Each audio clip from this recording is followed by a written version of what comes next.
Real estate is about freedom, choice freedom, time freedom, and money freedom, and the impact you can make with that freedom. But it doesn't come without cost. Your freedom takes work. That's why Neil Timmins brings together the tools you need to build your real estate legacy, from tips and tricks to interviews with industry titans. It's all here in one place. Real Grit. Let's get to it. Hey everybody, welcome to Real Grit. I'm Neil Timmins. I'm here with Mark Podolsky. He's the owner of Frontier Properties, the land investment company. Mark, also known as the Land Geek, is widely considered the country's most trusted and foremost authority on buying and selling raw, undeveloped land within the country.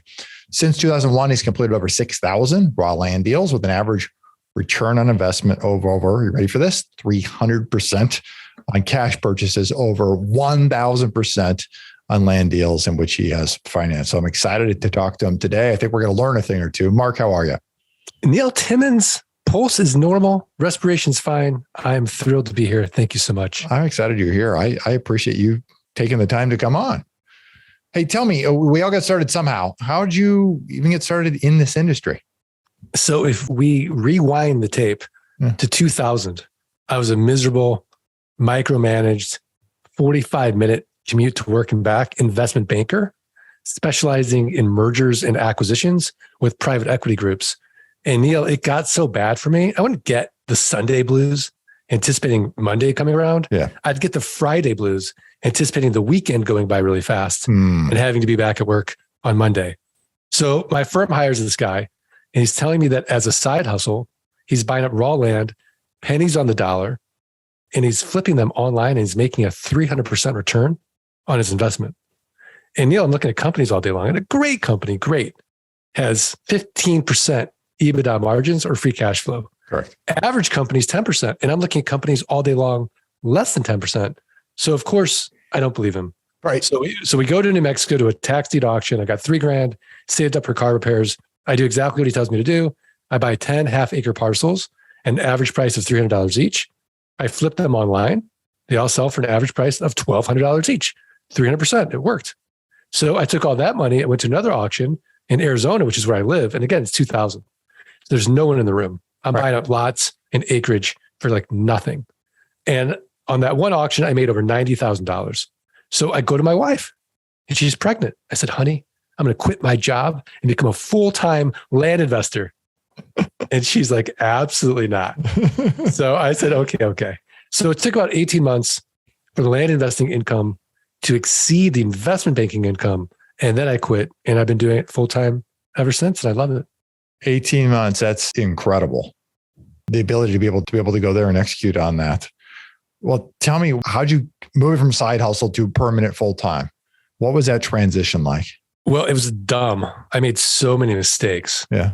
And I didn't realize it until I had coffee with my mentor, Ori. So Ori sold his company for $320 million to Experian. And we're having coffee and I'm telling him about how I'm doing so great in the land business. And he's like, stop, don't insult me. He's like, don't call yourself an entrepreneur. Because I'm telling him all these things I'm doing. He's like, this so-called business is just a better job than what you had. He's like, if you die tomorrow, what happens to your family? What happens to your so-called business? Right. So it wasn't until that point, I started really delegating, outsourcing, creating automation to get myself out of the business. To actually create one. To create a business, to create something bigger than myself. Absolutely. Right. Yeah. And so what year was that? How long were you in the business before that? I was probably in the business for about 6 years. Okay. Before I started systematically getting out of it. Yeah. Okay. What's been the biggest challenge for you in the last handful of years? The biggest challenge for me there hasn't been that many professional challenges. Yeah. I'd say personal challenges have really come to the forefront. I'm going through a divorce. So, obviously that impacts my family and my children. And the whole point of me really creating this business and this lifestyle was for my passive income to exceed my fixed expenses so I could work when I want, where I want, with whom I want, and really spend time with my loved ones. Yeah. And so, for me, I think that's been a challenge egoically to get over the fact that, I worked so hard to achieve this result, and going through that the emotions of that disappointment and, like a stoic trying to reframe it and find the silver linings in it. Yeah. Talk to me about passive income, because I'm curious from person in real estate, looking at through this lens into land, how in the world do you make land passive? Okay. So let me walk you through the model. Yeah. Step by step. Okay. So Neil, where do you live? Des Moines, Iowa. Des Moines, Iowa. Okay. I'm going to assume that you own 5 acres of raw land in Colorado and you owe $200 in back taxes. Okay. So Neil, you're essentially advertising 2 important things. Number one, you have no emotional attachment to the raw land. That's right. You're in Iowa, properties in Colorado. And number 2, you're distressed financially in some weird way because you haven't paid your property taxes. And we don't pay for things like our property taxes. We don't value them in the same way. Correct. As a result, the county treasurer keeps sending you notices saying, Neil, if you don't pay your taxes, you're going to lose that property to a tax deed or a tax lien investor. Mm-hmm. So all I'm going to do is look at the comparable sales on your 5-acre parcel for the last 12 to 18 months. I'm going to take the lowest comparable sale and divide by 4. Let's just use easy math. Let's say it's $10,000. Yep. So I divide by 4. I'm going to send you an actual offer for $2,500. Now you accept it. Why? Because for you, $2,500 is better than nothing. Correct. In reality, 3 to 5% of people accept my quote unquote top dollar offer. But now that you've accepted it, I have to go through due diligence or in-depth research. I have to confirm you still own the property. I have to confirm back taxes are only $200. I have to make sure there's been no breaks in the chain of title, no liens or encumbrances. Mm-hmm. All this can easily be done by a team in the Philippines that's connected to an American title company. Mm-hmm. Costs about $11. Or if you're investing $5,000 or more, which is what I recommend, don't take any risk. Closed traditionally through a title company. Yeah. But let's assume everything checks out. So now, Neil, I'm going to sell your 5-acre parcel 30 days or less, and I'm going to make a cash flow like a rental home. Now I have a built-in best buyer. Do you know who it is? Built-in best buyer. I'd be speculating, but I'd say one of the neighbors. You got it. It's the neighbors, the neighbors. So I'm going to send out neighbor letters saying, here's your opportunity, protect your privacy, protect your views, know your neighbors. So oftentimes the neighbors will buy. If they pass, I go to my buyer's list. The buyer's list passes. I'll go to a little website you may have heard of. It's called Craigslist, 15th most trafficked website in the United States. I have heard of it. I go to one I know you've heard of called Meta or Facebook, buy-sell groups in the marketplace. Yeah. And then I'll go to the lands, landmodo.com, landandfarm.com, landsofamerica.com, landflip.com, landhub.com. These are platforms. Yep. People buy and sell raw land. But the secret in how I'm going to sell it so quickly is in the pricing. So all I'm going to ask for to control your 5-acre parcel is a $2,500 down payment. And then I'll make it a car payment. Let's say $297 a month at 9% interest over the next 84 months. Yep. So it's a one-time sale. I get my capital out on the down payment. Yep. I can go 6 to 10 months out. And then I'm getting $297 a month at 9% interest over the next 84 months. No renters, no rehabs, no renovations, no rodents. And because I'm not dealing with a tenant, I'm exempt from Dodd-Frank, RESPA, and the SAFE Act, all this onerous real estate legislation. So then it's a simple game. Can I create enough land notes where my passive income exceeds my fixed expenses? Right. And then we're working because we want to, not because we have to. Yeah. Incredible. Yes. I knew you were going to get me there. I knew there had to be an answer. That is fun. I like what you've done there to be able to create that revenue stream. Because otherwise you just end up with cash transactions. If you're just going to flip it, just like flipping a house, just a different JOB. It's just another JOB. Exactly. So yeah, I mean, I hear people all the time that they don't want to deal with the notes and the relationships and the management of the notes, but we use software. I mean, 90% of this is automated with inexpensive virtual assistants and software. So it's simple, but you and I both know it ain't easy. No, that's exactly right. Yeah. We've got notes in our business on the house side. And so that's a different type of process. And yours, without a structure there, it's a whole different story. Right. Completely Absolutely. different story. I'm curious about what the team, or maybe what your core team looks like today. How do you manage this, and what's your team look like? So I have an acquisition manager that manages the business. Mm-hmm. So, he's managing the team in Jamaica and the team in the Philippines, and they're doing the majority of that process. So let's say getting a list, scrubbing that list, pricing that list, uploading it into the software. The software does the rest of it. Then when the offers come back, then we have an intake manager who's usually in Jamaica, who speaks really good English. Yeah. They are compensated by, hopefully renegotiating to get us a better deal. Yep. But if they can't, that's okay. And they're basically qualifying the sellers. Sometimes the sellers just want to call and yell at me about the offer. Sometimes they're confused by the offer, and sometimes they want to renegotiate.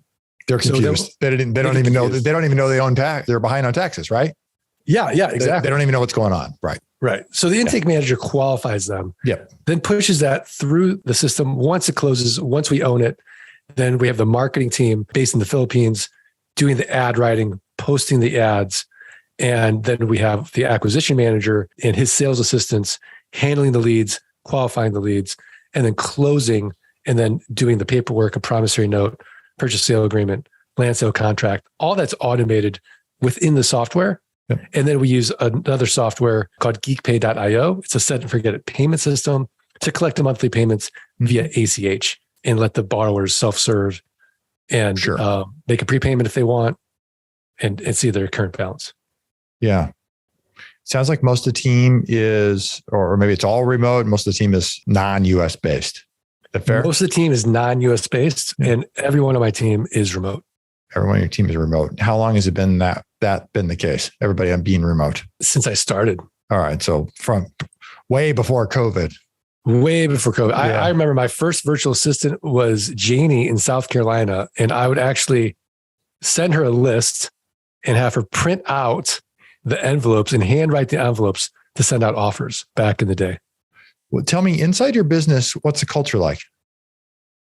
So the culture, I think, is really a culture of you're an adult and I trust you because you want to do a good job.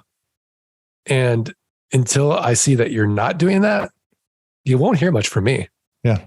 That's sort of the culture. It's just, hey, here's our purpose. This is our why. Yeah. If you buy into it, then you're going to want to do a great job. Yeah. Everyone on my team wants to do a great job. And at some point, people change and maybe they want to move on, but we've had very little turnover. The right people in that environment thrive, don't they? The right people in that environment thrive. And there's somebody for every role. Sure. And so it's just one of those things. You just got to find the right person for that role and make sure that they're well compensated and well rewarded, and not just monetarily, but they're getting their psychological needs met. They feel valued. Right. And just create that environment. It's a weird thing to talk about because it's so sort of woo-woo. Yeah. Right. But I think that's how the culture is. And I could be totally wrong. I mean, the team might hate me for all I know. I don't know. All I look is are we growing, and our people seem to be happy? Yeah. And we don't have much turnover. But they stay, they do the work, and the checks keep rolling in. Exactly. So from my point of view, we've got a great culture. Yeah, exactly. Tell me, if someone, when we get to the end of this and we sign off, somebody's like, wow, great call. I want to start doing land. What's like, 1, 2, 3, 4, 5, whatever, a handful of things. Where should somebody even start? I think the best way to learn anything is by doing it. Sure. So I've got a course that's a free course, and just see, does this model even resonate with you? Yeah. And if it does, then you could go deeper into it. But I think it all starts with education combined with action. Sure. So action with knowledge, without knowledge, you get in trouble. Knowledge without action is a total waste of time. So you got to combine the two. And so Neil, if they want, they can go to thelandgeek.com/quick deals and get that free course. And we'll teach you how to double their money 30 days or less. /quick deals. Give me that URL one more time. Thelandgeek.com/quick deals. Okay. One perfect. word. Got it. I'll make sure we get that link in the show notes down below. Tell me a little more about your business. When you guys are hiring, what are your non-negotiables? When you're bringing somebody in and you're going, got to have this, can't have that. What's that look like for you? So we have a process that we like. Typically if we're working with somebody overseas, we'll hire 3 people for the same role. Yeah. And we'll give them all an impossible test. And we want to see how do they think about this impossible test? Will they say, oh, okay, I couldn't do this because this doesn't exist, but this was similar, so I did this? Or do they come back and say, oh, it's impossible, and not do it? So we want to look for the person who, as Seth Godin would say, puts in emotional labor into the role. Yeah. And that's really how we think about that person in that role. And once we find that person, then we let them. Then I would say that as far as training, we have a 30-to-1 ratio. So if our acquisition manager thinks, oh, it takes me 5 minutes to do this task, he will invest 150 minutes in training on that 5-minute task and not lose patience with that person. Now, at the 151st minute and they're still not getting it, you might look, okay, this isn't the right fit. Yeah. Wow. Incredible. How long did it take you to get down to a system on the virtual assistants that is as dialed in as it is today? It's Kaizen. So it's continuous improvement. Yeah. I would say that we're constantly working on this stuff. Yeah. But thank you for thinking it's dialed in. Yeah. But we're constantly working on it and improving it. Yeah. Tell me, what's something your personal habit of yours that attributes largely to your success? Meditation. Meditation. So I've been a long time meditator, and having that sort of distance from my thoughts is really a key component to the joy of what I'm doing. Yeah. Where I can get lost in thought and telling myself a story, and it can ruin a whole day if I let it. It used to ruin a whole day. And now I've got it down to, moments or minutes even. So I would say that that's been a key component to my success, because everywhere I go, there I am. And I might as well, have a calm mind for every situation. Do you schedule block time to meditate, or you do that periodically during the day? I used to have like this crazy sort of block schedule. I've kind of come to the point where I'm just being now. I'm not super intentional like I used to be with my days. Yeah. And so I'll find time for it when I feel like it.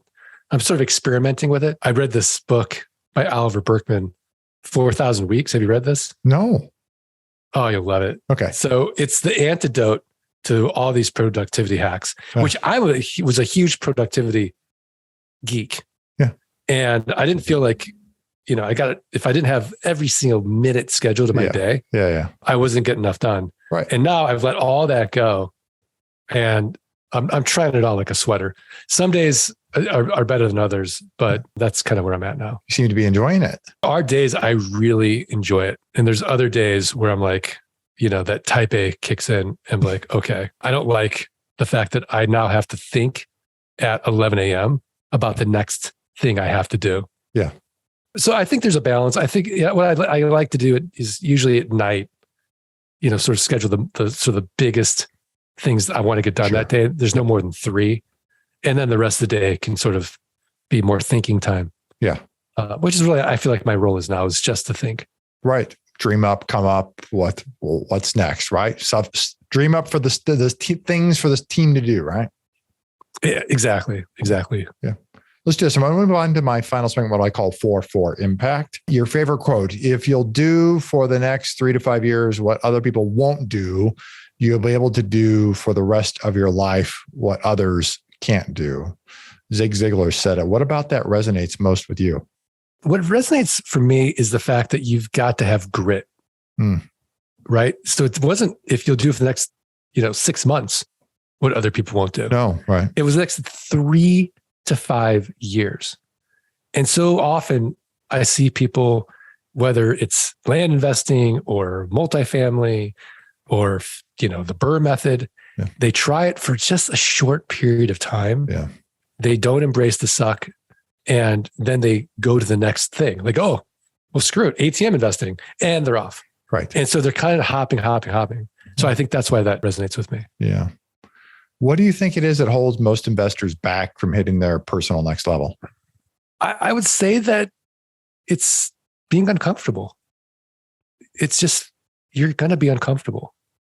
And so within that word uncomfortable, you can throw in a whole, bouillabaisse of different characteristics, between fear, exceeding your parents, or whatever it is, like whatever story it is. But I think that people just don't like to be that uncomfortable as they grow to that next level. Yeah. And growth comes on the other side of uncomfortable. Right. So exactly. What's that chart of success? It's not a straight line. No. Right. That's right. Yeah. Outside of real estate, what are you most passionate about? Outside of real estate, well, I have my second book coming out. I'm really excited about that. Traveling. I love to travel and see the world, learning new things I'm really passionate about, and just becoming the best version of myself. Yeah. Tell me about the second book. When's it coming out? And then, elaborate a little. What is it? So the first book was Dirt Rich, which is an overview of the land investing business. The second book is Dirt Rich 2, the next plot. And it's how to scale your land investing business. So we talk all about the software, the automations, the team, building that team, what to pay those people. So it's like a virtual freedom combined with, this for this land investing niche. Yeah. When's it due out? Have you written a book, Neil? Soon to become. Yeah, I have written a book. I have it in front of me. Yes. Yes. And so, I know where you're headed with this. Yeah. So I don't know. I mean, it's really tough to lock a manuscript. Yeah. No, I totally understand that one. What's your favorite way to make an impact in the community? I think expanding their perspectives and showing them that if you can eliminate that big bucket of stress in our lives we call money, and you have total freedom to work when you want, where you want, and with whom you want, you can move up Maslow's hierarchy of needs into self-actualization and fulfill your greatest life purpose and get that trifecta of having time, money, and energy at the peak of your life. Yeah. Incredible. Well, what an amazing way to give too. Because you can altering other people's state and their purpose is just, or allowing them to realize their purpose in life. Well, incredible. Thank you.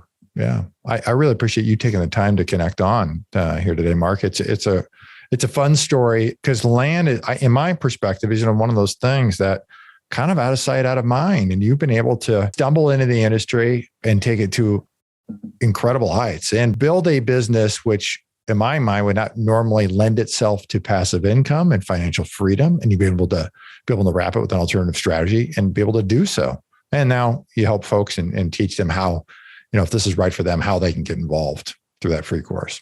That's terrific. If people want to connect, they want to learn more outside of the free course, which that link's down below. How can they do it? Where can they find you? I think the best place to start is thelandgeek.com. Thelandgeek.com. Perfect. Well, you guys can find it there. Mark, I appreciate you taking the time. Thank you, Neil. I appreciate it. You bet. For everybody here, Real Grit, I'm Neil Timmins, reminding you that real estate requires real grit. See you next time. If you like our content and want more, you can access it at realgritpodcast.com. You hear it guest after guest. Instinctively, you already know it. But let me call it out. The most expensive action is inaction. The real estate market is full of opportunities. You just need to uncover them. You can build a business that lasts for years, makes monumental impact in the lives of those that you love. It's not just about business, but about the freedom you get because of it. Have you ever heard the saying, if you want to go fast, go alone. If you want to go far, go together. I believe that partnering is essential. In fact, I partner with hardworking investors all the time. The point is that you can get a lot further with the right partner. Let me say it again, the right partner. If you've ever thought about partnering with anyone, or if you have a partner now, I encourage you to download my free Partner and Profit Guide, which includes the top 5 must-answer questions to evaluate a profitable partnership. You can find it at www.legacyimpactpartners.com. I'll see you in the next episode.